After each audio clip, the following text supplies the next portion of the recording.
大家好，我是夏妈。今天蒸了一锅四川小吃叶儿粑，也叫猪耳粑，又糯又香，是咸口的。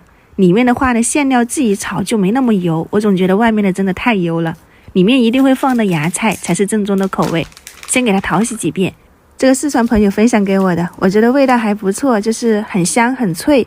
你一定要多洗几遍，我至少洗了3遍，然后再捞出来挤干水分，放到一旁。我们先来炒肉馅。除了芽菜，里面还可以加一点现在会有的冬笋或者是豆干，都是很能提味道的。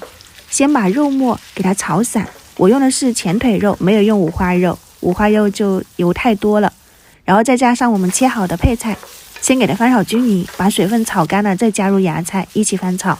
调味我就放了一点生抽、酱油，上个颜色提味道。再试一下，看看咸度够不够。不够的话呢，你就加一点盐，再加一点白糖提鲜。在这里的话呢，就多炒一会儿，炒到像这样子油滋啦冒响的就可以出锅了。这个肉馅可百搭了，就算不想包猪耳粑，包个包子，或者是用来做一个汤粉都很好吃的。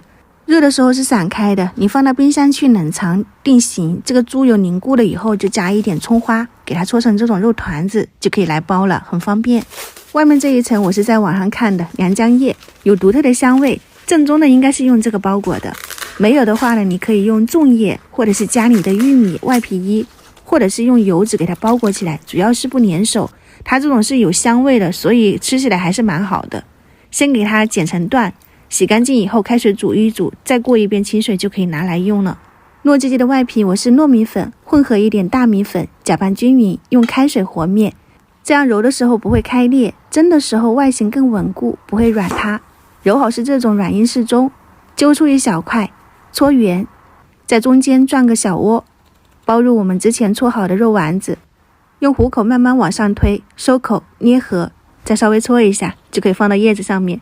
叶子上面要抹油哦，不然会粘在上面的。我稍微的修整了一下，方便待会儿拍封面图，像这样子就规整很多了。1斤粉刚好搓完，一蒸笼大概有17、8个，开水上锅蒸8到10分钟就可以出锅了。里面的肉馅是熟的，只要把那个面皮蒸熟了就好了。热气腾腾的叶耳粑就做好了，这种一次肯定吃不完的，你放到冰箱去冷冻，就和预备早餐是一样的，吃的时候加热。你在网上看它也得是冷冻过来的，对不对？